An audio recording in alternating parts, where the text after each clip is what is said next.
Welcome back, everybody, to the NLC. We've had our first tiebreaker match of the day. We have our second coming up between Nordavind and Tricked. That second place in Group A on the line. And of course, we haven't had much time to talk about predictions. This one is going to be a rough one to predict. I think Tricked have started to drop off a little bit. I think Nordavind have gone from strength to strength. My personal favorite would probably be Nordavind coming into this game. But I want to kind of probe your guys' feelings about this, the same way I did with the one previously. So, Orcs, I'll come to you to begin with. Just based on performance and kind of what you think before we even see the draft, who do you favor coming into this matchup? I'm favoring Nordavind. I think their recent form has been better, but I still can't really say this team is where I'd expect them to be. There's a lot of moments where I'm like, I'm not sure whether they're going to win the game. I'm not sure they're certain on whether they're going to win the game, and it kind of gets a little bit messy. I think Tricked at the start of the split, I probably would have given it to them, like without a doubt, even potentially facing current Nordavind, but they have seen a significant drop-off in form, bigger than we've seen from any other team in the split, honestly. And if we get Tricked from day one of the split, great. If we get Tricked from like what we've been seeing recently, I think Nordavind just should run away with this one. I'm gonna do a bit of role playing here because on the graphic I'm Gorborg. So yeah, Tricked. I think if they are playing at the ceiling that we've seen them play at, even if Nordavind, they're coming into this on pretty strong form, I think Tricked would, in most worlds, kind of just almost run away with the game. So I think if we get this Trick that we've seen over the last 2 weeks, where they've really looked shaky, their decision making hasn't looked great, then yeah, I think Nordavind have more than a good shot at taking this game. Bans have kind of flown through pretty fast. We're not going to see Senna this time. Seraphine's gone too. Trying to think of any of the other power picks. You've got Udyr. I think that might be Nordavind's final ban. I think that'll most likely make the most sense. I feel like they're heavily targeting Touch's pool here. I feel like Touch is someone who's had definitely some better moments, but definitely some rougher moments throughout the split. And I feel like Alistair was a massive pick for him. And the fact they've just kind of targeted the support role heavily makes sense that the ban comes away for that Rel. You really don't want to enable something like that Rel Kai'Sa bot lane, especially with so many potential answers off the table. So they take away the Chris Berg's Kai'Sa, which has been a high-performing champion for him.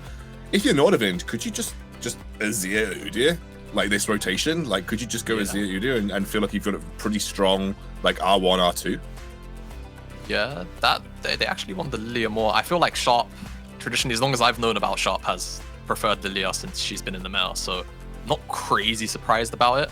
With the Azir, they can kind of function together okay, so it wouldn't actually be terrible. And I think Azir's in a position where, you can blind him anyway. You know that your AD carry is not going to be pinched because obviously Kai'Sa's there. It wouldn't be the scariest thing in the world, but it's Nautilus. Yeah, I feel like this is kind of a situation where Tricked have called Touch out on the champion pool issues. Yeah. And as a result, Nordavind are forced to take their support this early. I feel like a lot of supports would just be kind of happy, like, okay, there's a lot of the table that applies to both sides. Potential third pick on red side would have made sense to me. Yeah. I guess you could make the argument, maybe they're just not trying to reveal too much, but I feel like by already locking in this support, you really enable Trick to take a good matchup. And yeah, they're just going to take Leona here. Yeah. And that... This is exactly what I was going to call out. You could just see a Leona and a Azir response. You don't necessarily care too much about your jungle pool, because even if it goes 2 champions further down, it's like you can just pick a tank, and even if Lilia's going to outpace the tank, you don't really care because you've got such a strong foundation for a composition. You've already got the long range engage, you've got lane priority from the mid lane, you've got, fallback in the scaling from Azir Kai'Sa. You've already set yourselves up for a really strong late game, and your early game is going to be stable because you've got a positive support matchup. There's nothing really left in the pool that hard punishes Kai'Sa without the Thresh and Aphelios both being available at the same time. You could look at maybe like Jhin or Xayah as like lane answers, but I think Tricked have really called out Nordavind in the draft here. It's going to be the Xayah as the response. I think it probably makes the most sense given what Tricked are running, but man, that was a pretty problematic opening for Nordavind in the draft, I feel. Yeah, and I feel like now as well, you can just start to hammer away at the mid pool. Orianna likely to be taken away for Ericsson. It's just not a good start. Actually, I think Yone would be a good call-out ban for the sort of mixed AD. Because I think that would be something Ericsson might actually pull out here in a scenario like this. So we could see that removed away by Tricked as well. Ryze makes sense as well. I feel like Ryze Orianna makes a lot of sense. Loads in that regard. Actually seen a Nunu come out as a ban, which is It's a flipper. More for yeah. Yeah. More of a specific thing. Okay, I mean, there's still the solo lanes available for Nordavind. I could fully expect to see like a Kerberos would be happy with like a Gnar pick potentially into Nilly. But then again, we've known that Nilly is like confident playing things like Aurelia into potentially. It could probably just see the mid lane pick coming in for Ericsson, whatever's left open, a mage he can contest. Yone gets taken away, Orianna's still open, Victor's still open, still options. I think you take that and you give counter pick to Kerberos. Potentially have another wing condition to play through. I don't think bot's going to be like ideal just with regards to support matchup to play through. So it gives you some alternative options to look for. Mid lane pick.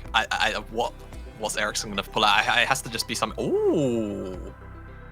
Okay. All right, that's actually pretty interesting because now Nordavind with counterpick on red side, they could technically turn this composition into a 1-3-1 comp where they don't actually have to butt heads with the team fighting over Zirin and Kai'Sa. So we know Kerberos' champion pool is perfectly suited for that too. So Nilly might actually have to think quite carefully on what he picks, because if he picks something super abusable, it could turn into a situation where Nordavind have a pretty solid core in that Xayah, Nautilus, and the Lilia. It's a very hard like core 3 to actually hop onto. Mundo, oh that.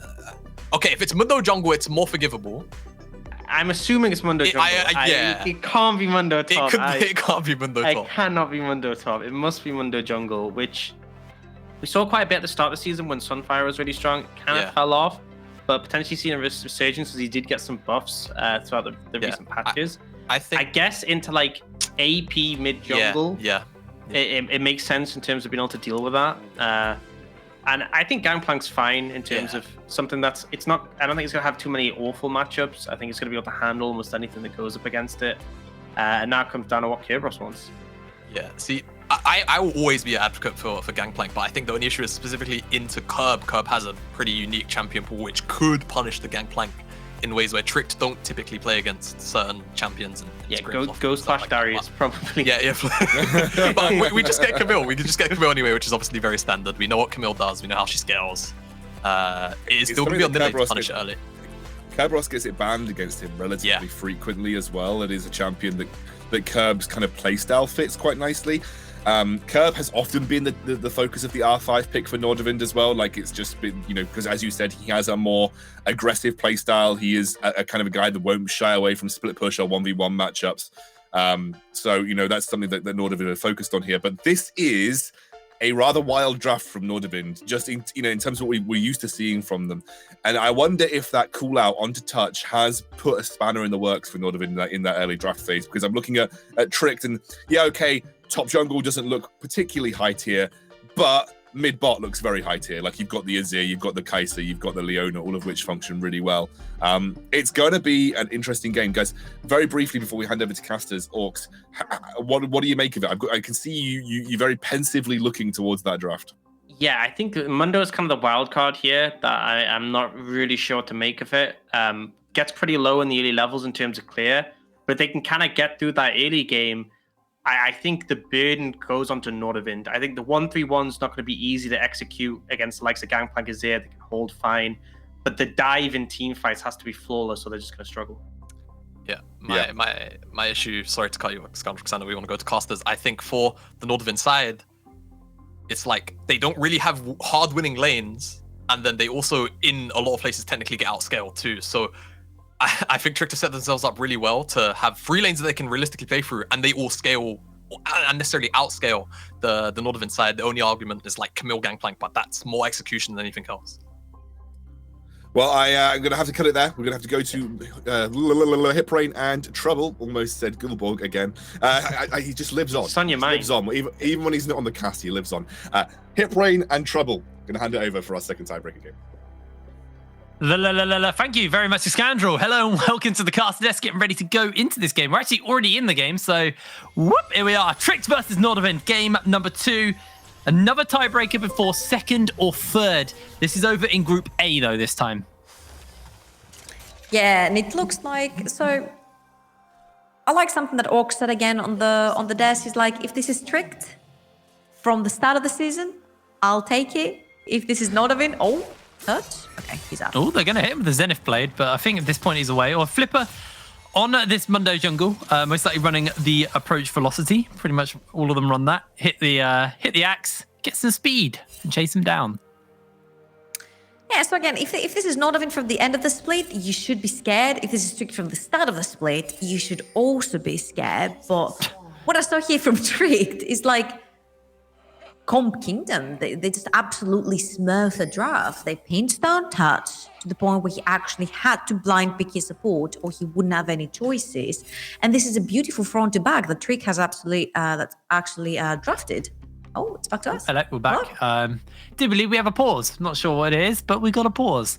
Yeah, I think Touch got really called out here, and we're back. Touch did get called out here, and now Nordavind, it feels like they're fighting a bit of an uphill battle. Now, the Ezreal lane kind of sucks 1 to 3, and then once you got that free mark, it's a bit nicer. Isn't running the phase rush, so actually not as effective at level 3 as the phase rush Ezreal is. Ezreal? Echo, sorry. What's wrong on my brain? I'm trying to find the Ezreal, but I can't. Echo. They both begin with E. Yeah, I'll give you. They both begin with E. You're right. They both begin with E, and they both do some surprising damage, especially with the Essence Reaver Duskblade Ezreal build. And they're both assassins now with the new build. Yeah, there you go. There you go. Yeah, the Echo matchup is kind of like after 6, the Echo just trades with the Azir for free. Like, you jump in, and even if they shuffle you back, you just press R. You get the movement speed from your passive and walk away. You just have really nice trading later. Yeah. Early, you're going to get shoved. It's Azir. It's what Azir does. He shoves you in constantly and plays for lane priority. So earlier, it's going to be a little bit rougher. Yeah, and it's also pretty easy for Echo to shove waves without having to spend too much of his mana when he has a couple of levels on his Q as well. And then this is where the point starts, where you're going to have to start respecting the assassin walking out of lane, going into fog of war. We saw that in a previous game with the Queen. If your warding is on point, theoretically, Ericsson shouldn't be able to get any roam off. And we'll see how Tricked is going to be able to deal with that, because at this point, I'm not sure how it's happening, but they've managed to get themselves almost 500 gold ahead. 300. Sorry, I was like 300. Your master a little off there, Strong. It was really close, but probably like a camp went down, because apparently Mundo is much faster than Lilia. You've learned this here. Mundo clears incredibly fast, actually. Yeah. It's quite deceptive how fast he clears, because he's not something we see a lot. And when the meta has been these farming junglers, it is interesting that we haven't actually seen anybody even kind of pocket pick the Mundo. I love this so much. Paulson gets full priority. This is completely the wave just to get into this river. Baloo is already there because they pushed the lane and they want to get a double scuttle. He smites it. They got the double scuttle onto the Mundo. This is actually huge. This is really, really big, because Sharp obviously wants to pull ahead early. Probably will be going for that Leandri's build. Needs to be able to cook through Flipper's health bar, but Flipper just wants to farm up, wants to get these tankier items. And I'm curious to see what the build's going to be here. Might just be the chem tank for more speed. It should be the chem tank into something like a Spirit Visit second item. It's actually really easy to itemize into the Spirit Visit here, or Force of Nature, whatever he chooses, because of the heavy AP damage. And the problem with Lilia and Echo is that they don't have consistent damage. They've got burst. Once this is done, there's just no consistent mage damage coming in from any of the two. So it's going to be up to Crispberg to do damage on a Mundo that's in his face. So it's going to be extremely hard later on in the fight, specifically with the Azir as well. The Azir won't be able to step too forward. Nile on the gangplank is going to do absolutely fine in the top lane. You've got ways of walking down Care Burst onto that Camille. If any stun lands on you by either the Lilia or the Echo, you can cleanse it out with your orange, mandarin, whatever kind of, fruit that is that he actually has. Oh, that is not a good place for the wave. Nope. Look at the HP from Kerberos. Look where Flipper is. He's around. Oh, Kerb is so low, though. He's going to look to try and shove this in, but I mean, that's pre-Sheen Grassbox onto Kerb, and he just gets absolutely munched out by the health. Yeah, you have to call up your jungler, which means that, again, He gives so much valuable information to Flipper, and they know that Sharp is pretty far behind. You know that Kerberos doesn't have a TP, so he's gonna lose a lot. There's a huge wave freezing up in the top lane. Nili is doing absolutely fantastic in managing his wave. That means that Flipper can actually walk bot side because Sharp could not back yet. He's missed on so much so far. 10 stays ahead of the Mundo. He's gonna get a free dragon. He gets free reign on the map, and if anyone has watched the LEC and see what Tinks was able to do early game with the Mundo, once he accelerates, he actually deals so much damage to him. Yeah, the crab's actually spawning up soon as well, so gonna be able to pick that up. Oh, he's gonna double crab again. This is brutal. This is triple crab now. Yep. Double crab as in just he's be gonna looking be for able this bot to lane. sprint top and take that one too. Bot lane.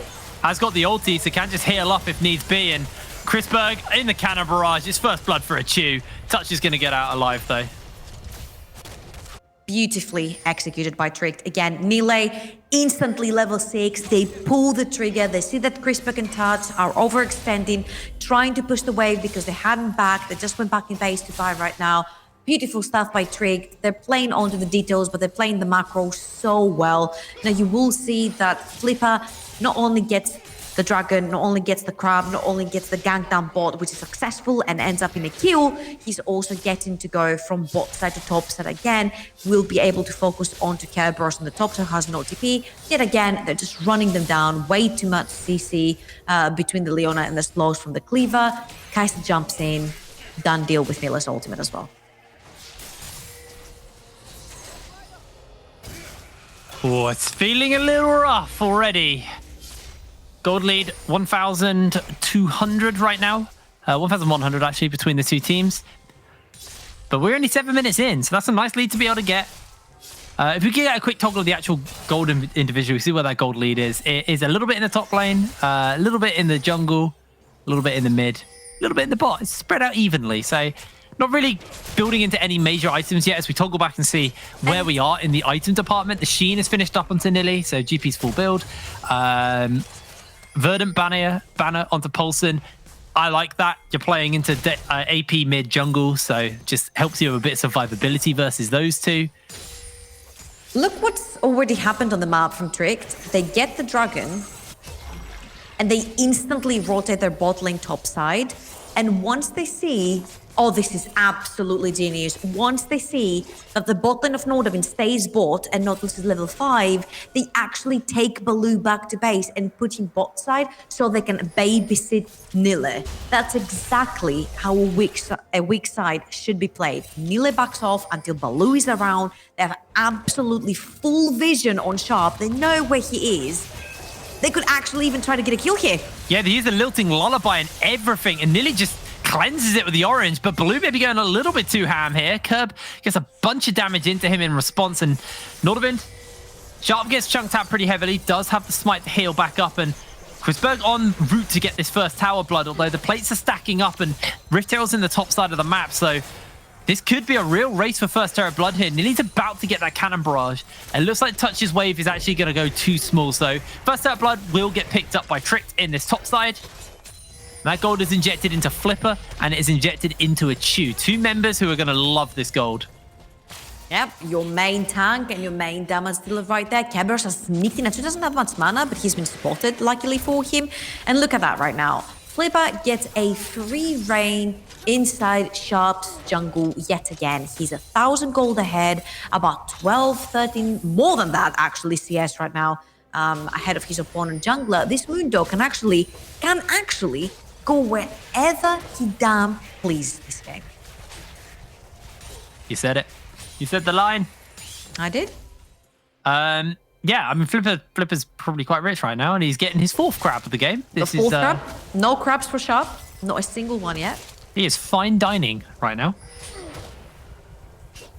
Even got the lobster in the Rift Herald. He's a big boy. Back to farming. I'm curious to see if he just like full-on greed jungles this and takes the blue. Please don't. Please give it to your Azir. He's being a friend. Okay. Struggling, please. Especially when the Azir had to go for the Verdant Banner. Yeah. Like, spends his gold onto the Verdant Banner, so he actually doesn't have any mana recovery outside of... That might cost them a little bit of time because Flipper had to wait there for the blue buff and the dragon is spawning in 25 seconds, which means that Nordavind are going to be first in the river, which they are. They're going to be able to put down the vision, which means Tricked are going to have to shove the waves really quickly and possibly try to walk in. All TPs available for top laners at least. Nile also has his ultimate. He might not even need to TP. And right now it is a race for stacking dragons to the side of Tricked and Nordavind refusing and taking that away.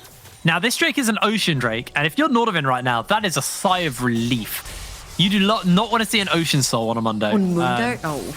It could be a Mountain, though, or an Infernal, or a Cloud, which are actually both disgusting. Cloud on Mundo, once he pops that Sadism, and the Extra Chem shield, Tank, and the approach velocity, he just runs at you. Or if he gets the Mountain, he just gets a lot of tank stats. So realistically, both of these souls is actually kind of poo. It's going to be the Cloud. Oh, that's actually so nasty. That's actually so nasty. He's got Chem Tank already, Hip Brain. Yeah, I know. You can't get away from him. He's got to be running approach velocity as well. So, like, genuinely, there is no escaping Flipper.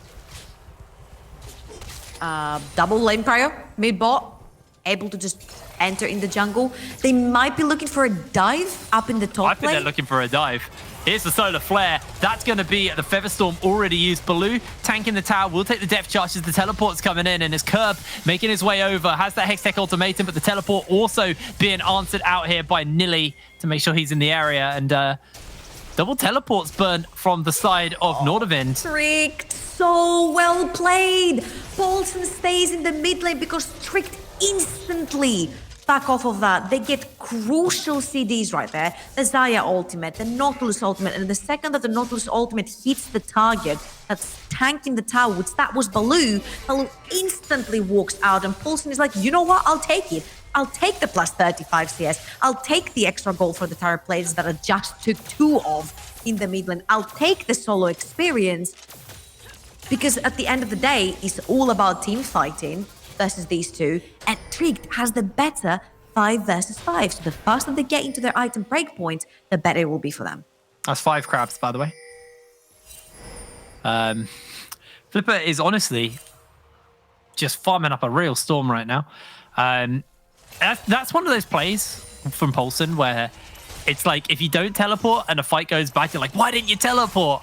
But when the play goes right and they do just back off and nobody dies, it's like, I can't believe he didn't teleport. That's so smart. He got so much.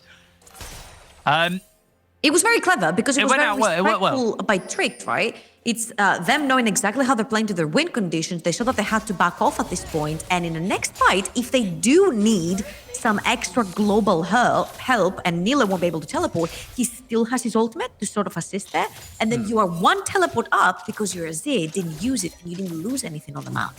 And mind you, 2.5 minutes almost for the next dragon. The Rift Trail is also going to be coming up. There's a bunch of objectives that you can play for in this next 3 minutes, let's say. Yeah, I think it's a bit of a farming simulator for now. Plates will be falling off any moment, so no more. Everyone's rushing their mythic item. There is I'm just looking at the mythics actually. We got the Gale Force finished up on to a Chew, so isn't going for the Kraken Slayer, which is actually the build we've seen more regularly on Kai'Sas recently. But I think Kraken Slayer definitely going to get used there. As here comes the bowling ball, Chew going to be hit by that, and I think that might be 1 dead Kai'Sa. Depth charge, CC chains too much, and Crispberg gets the kill.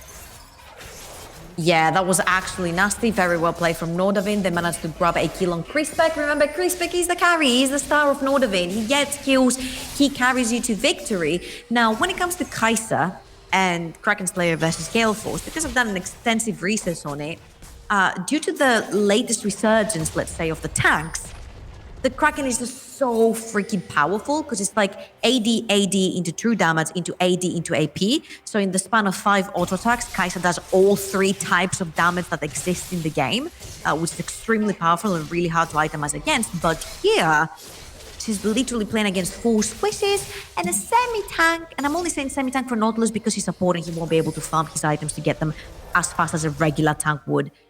Say Mundo in this game. So I don't really like the Gale Force right here. It will also help her reposition versus the likes of a Camille or an Echo or a Lilia running her way. So yeah, I think it's a great choice here for Machu. Yeah, I think it is. And obviously for Crispberg, like you said, You need that true damage. You're dealing with a Mundo. Oh, you've got a Mundo, yeah. This is absolutely a Kraken Slayer game.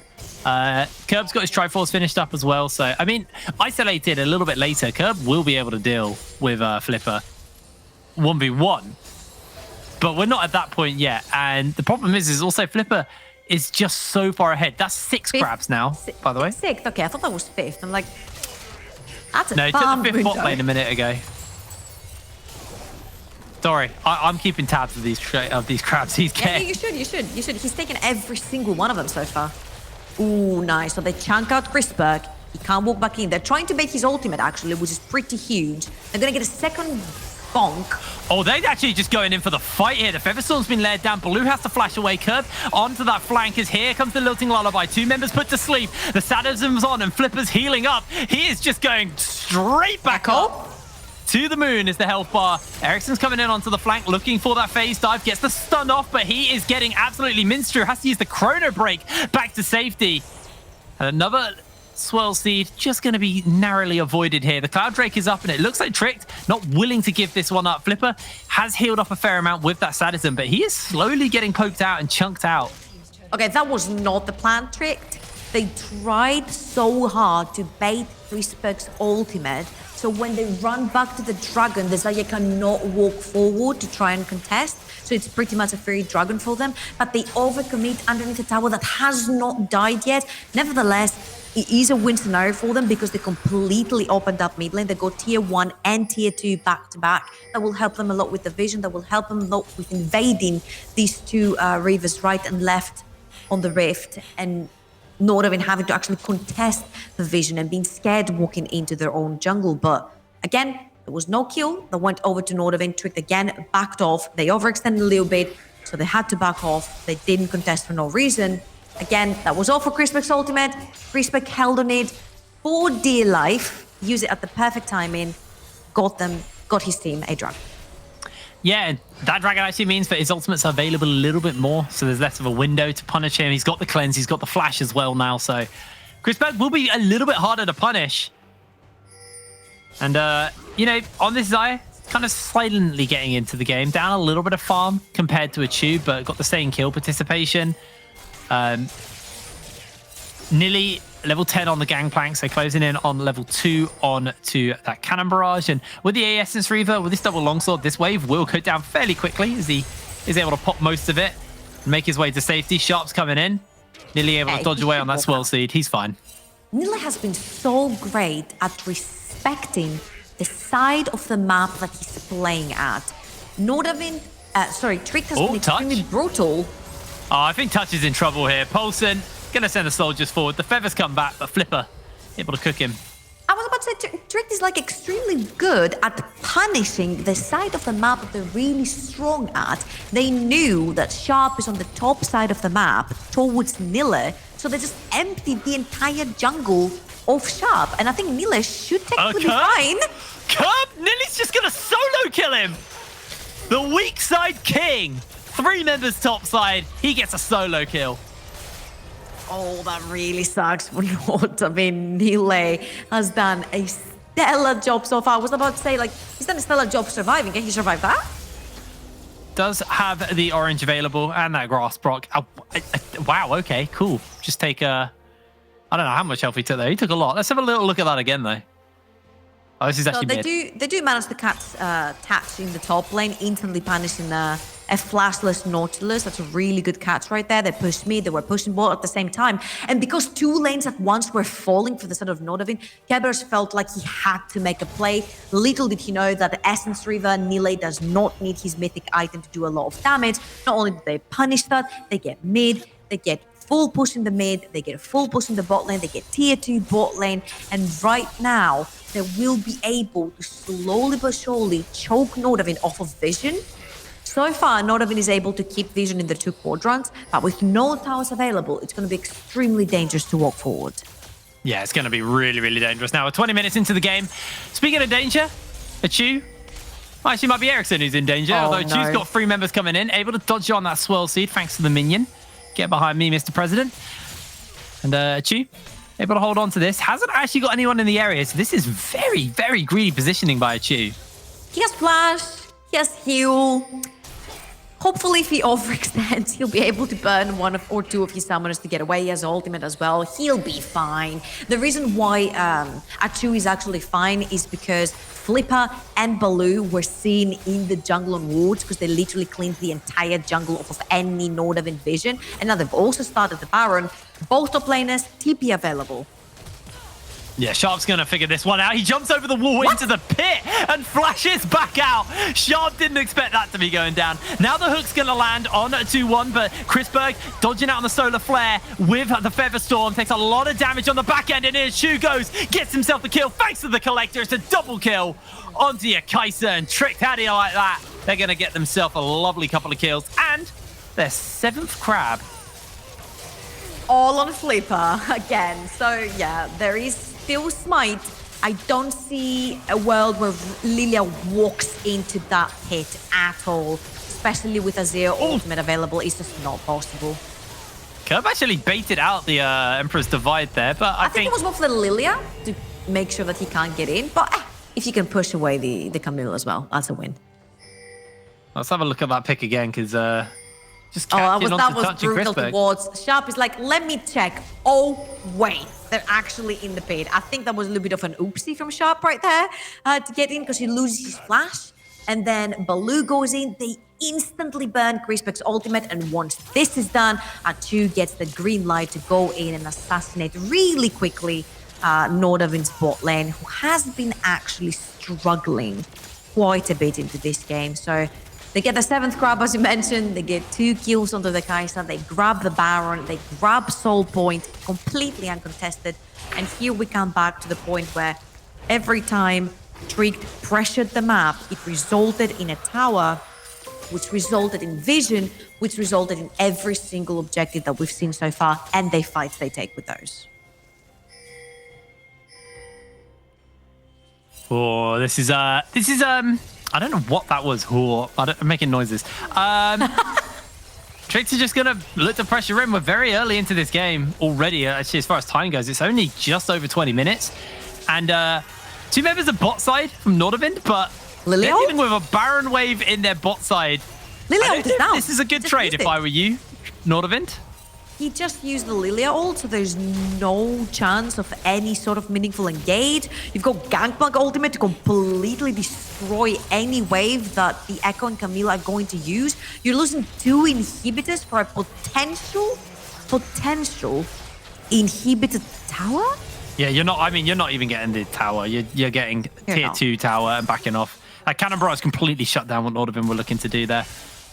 And yeah, that's a massive trade up for Tricked. Massive trade up. That's kind of been the tale of this game. 9,000 gold is the difference between our 2 teams right now. And Paulson got that Nash's, got the Leandris. He's able to pump out so much damage. You got Collector, Hurricane, Gale Force onto a Choose that upgraded the Supercharge in the Acaphian Rain. Flipper, 2.5 items for himself. You've got the Shield Bow on Nilly. I could list items all day. Right now. Tricked are just up in every single lane. I'm looking on the side of Nordavind, and I'm actually wondering if the Moonstaff would have been a better choice for Sharp right here, since he was behind, trying to burst stats for his team.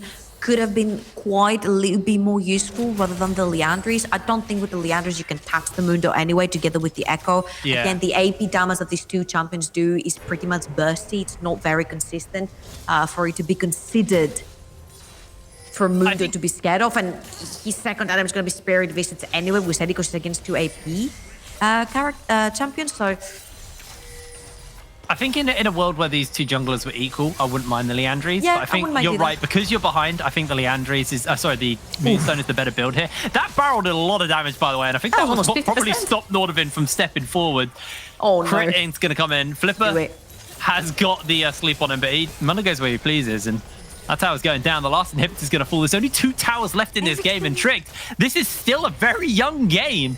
Nordavind just don't have the options. They don't have the ability to fight this, but they need to. They need to stop this because they're going to lose their base. Supers are pouring in all of their lanes, and they had a bit of an interrupt coming in from the Echo, so no supers from bot lane for the moment, but these towers are still getting focused out, and Nordavind maybe looking for some kind of desperation engage. Not going to be able to find it, though. Ericsson was pulling your 0 and 8 Tryndamere that only perma split pushes on the map in your solo queue game. I don't know if that's worth it, but again, you can't fight and there's no way you're going to achieve anything that's split pushing. I think at this point, Nordavind really know that. Maybe a pick would have been great for them. The sleep, not going to press the button. I think it's very hard to press that button as Blue's the one who's going to eat that.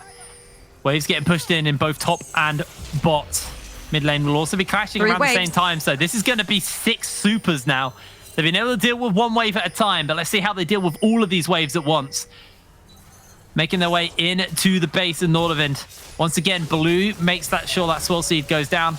Wave's going to get just melted through by the members of Tricked. And here come the supers. Here comes the Siege. Sharp looks for the engage, goes for the flash. The cannon barrage is down, and it's actually going to be a Chew getting jumped onto, but he just slides straight into the backline himself. He's the assassin here. Kerberos will lock him down, though, but the health bars on the side of Nordavind are just evaporating. Curb, only one standing. And with the supers doing the work onto the towers, the team fight going in the favor of Tricked and the game in general. 26 minutes on the clock, and Tricked are going to secure second. At the end of the day, when you're taking fights like this, it really matters who's ahead. It really matters who has the better composition. And Tricked right here played the draft so well. It was like very clear as day on paper what they needed to do, and the execution was absolutely flawless. I think it was what Singularity wanted to do as well, playing towards top side, but then the bot side of the map was not respecting. Tricked played this so well. They played the other way around. They played bot side pretty strong, and then Nile was absolutely fantastic playing weak side. He was respecting, he was backing off of waves, he knew when to walk back to his tower. He solo killed Kerberos at some point. Now, I don't think that was necessarily Nile going all in, but Kerberos trying his luck because he needed to get something back. But it is what it is, and Tricked played flawlessly. Yeah, well, like you said, with Tricked, if they played like they did at the beginning of the season, they should be scared. And if they played like they did at the bottom of the season, you should be scared. Speaking of things to be scared of, it's time for some adverts. I'm sorry. See you.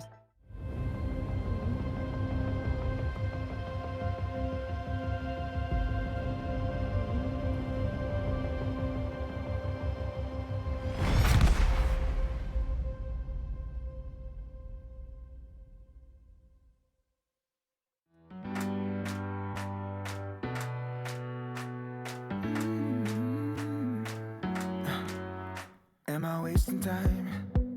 'Cause I'm already gone. So long, can you stay the night? 'Cause you're the thing I want. I know you're feeling different when you're stressed out, but even with no makeup you still stand out. 'Cause no one makes me feel the way you do now. Like you do now. The way that you move your body, you make it look like a hobby. Every time that you touch me, it's electricity. Things we discovered underneath last night's covers. Everything came so easy. It's electricity. Electricity. Whoa. It's electricity. Electricity. It's electricity. When it's late at night, I feel you on my skin. My skin. You're all that's on my mind. It's finally sinking in. You're it. I know you're feeling different when you're stressed out, but even with no makeup you still stand out. 'Cause no one makes me feel the way you do now. Like you do now. The way that you move your body, you make it look like a hobby. Every time that you touch me, it's electricity. Things we discovered underneath last night's covers. Everything came so easy. It's electricity. Electricity. Oh, it's electricity.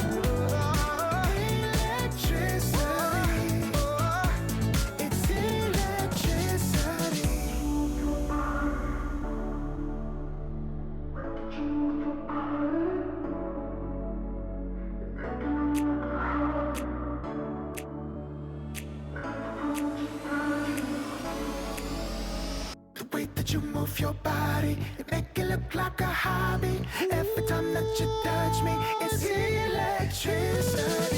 Things we discovered underneath last night's cover. Everything came so easy. It's electricity.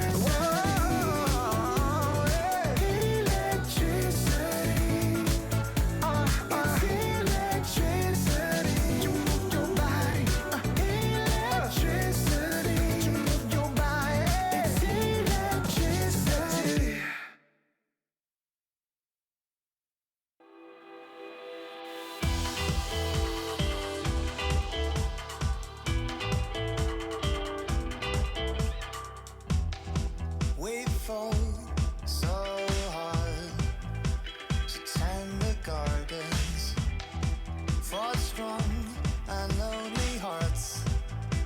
The roofs are falling under the boughs left in the summer, striving to find places for cover. We can't abide. Breaking your backs and falling on the stone.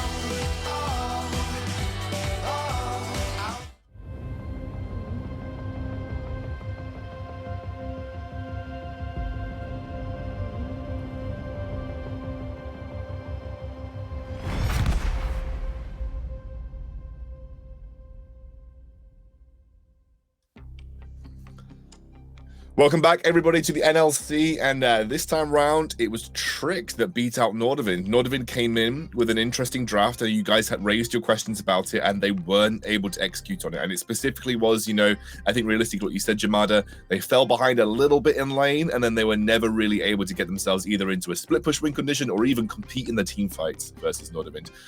Before I dive into a breakdown with you guys, though, I am going to jump over to an interview with Vendetto, so I'm going to bring him in for a chat.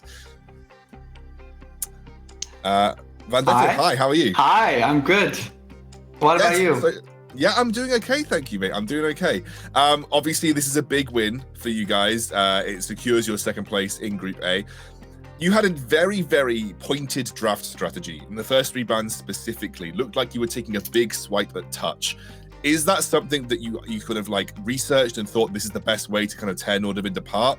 Or was it just the fact that you thought maybe we'll get an advantage on the bot lane by limiting support champion pool? I mean, we definitely took a big swing at touch. He has been performing well on a lot of these champions that we banned. It also had something to do with Rel, which was also banned by Nordavind, kind of pinching the stronger supports, forcing them to ban the Rel as well. And then we could take the Kai'Sa away, as you saw. And from there, I think they were scrambling. Yeah, okay. Talk to me about what was going through your head when the first rotation came out from Nordavind. Like, they locked the Nautilus and Lilia, yes. Lilia, yeah. We were like, oh, maybe Azir Udyr here, like we'd see in Azir Udyr 1-2. Like, we thought that'd be the case. Was that something that you thought was going to happen? Like, when you saw the Lilia Nautilus, was that surprising to you? The Nautilus was maybe a bit surprising. Obviously, we know that Lilia is high priority and that they can play it, so we were prepared for that. But the second that they didn't pick AD, we didn't want to, go into one of our traditional picks that we've shown throughout the split, which is the Hecarim. So we were like, okay, we're not going to blind Hecarim here because they're going to probably pick the Xayah, and then obviously they did pick it. It's one of the better picks I think Crispa has into Xayah as well. When he doesn't have the safety of a Thresh when he's playing Aphelios. So that was part of some of the thought process there. So we felt like we needed to wait with the jungle pick. And then obviously when it came to actual execution in game, you just steamrolled it. Like, it wasn't even close from the get-go. What was the kind of the game plan for the guys going into it? Was it, again, like, focus bot lane, get the neutral objectives rolling, put a timer on, making sure that they can't ever transition into a 1-3-1? Well, we didn't talk too much about what enemy team wanted to do. I was very focused on just making sure that we knew exactly what we wanted to do. And we got almost exactly what we wanted. And we got to play our game. And we didn't, throw away big leads in the early game, which we've kind of done in some of the other games.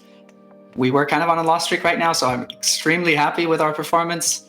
The guys really played some great League of Legends today, and yeah, I'm just happy about that. So not so much focus on the 1-3-1, just more importantly, like, how do we actually get out of this early game? What is the plan? And then the guys will take it from there. It worked absolutely. I mean, it really didn't feel like that game was ever close to Nordavind kind of competing. So you obviously, your game plan worked perfectly well. And obviously next week we're going to be on 11.4. We talked to Barrage. Barrage were like, yeah, you know, our North American team's been playing on 11.4. We're going to be able to transfer a bit of knowledge over. Obviously for you guys, how do you feel about it? Have you had much chance to look at 11.4? Have you made any sort of done any research on that patch? Because that's where playoffs are going to be. Yes, obviously playoffs. Massive changes in the jungle for the playoffs, and we've been looking at it. Obviously very focused on this game. This game was very important to us. We really wanted to face Fnatic, and we really wanted to redeem ourselves and show that we can play on the level that we played in the first part of the split. So yeah, we've been looking at it, and we like the patch. It's good for us, we think, so we're very excited. I'm looking forward to it. You had a really good performance. I think a lot of people assumed with the momentum that Nordavind had in the latter half of the split that they were favourites here, but you came in, you executed on a game plan, and it worked incredibly well. Congratulations. We'll see you. Thank you. Yeah, see you. I realised I had a very, very long interview there, so I'm going to have to dive straight into our drawing board. I believe, is it Orcs this time round doing it? Yes, it is. So this clip, there wasn't too much in this game that was too interesting to specifically talk about. But the thing I want to kind of highlight here is just how difficult it was for Nordavind to find a way in when we look at the sort of compositions. Because at this point, they are down in terms of gold. But like the execution has to be so much more flawless, and Trick plays this really effectively. So they're making this mid lane push. And this is probably Nordavind's best hope to get back in the game. Touch goes for a really nice hook that actually connects on a Poulsen. And it feels like we're going to see this engage come in. But all that happens is Trick cut away. They're super grouped up together, and constantly we just have like this unit of Trick members all sticking together. And I think the execution is still a bit off for the side of Nordavind, because we do eventually have the Echo coming in, and it's just a bit too late. Echo tries to dive forward, even manages to get the stun. But again, this peeling, this kiting from Trick, this team fighting is just so clean and so hard to threaten. And I think Nordavind were trying to find windows. They clearly knew the game was going in the wrong direction, and there was just no way for them to sort of find an avenue in.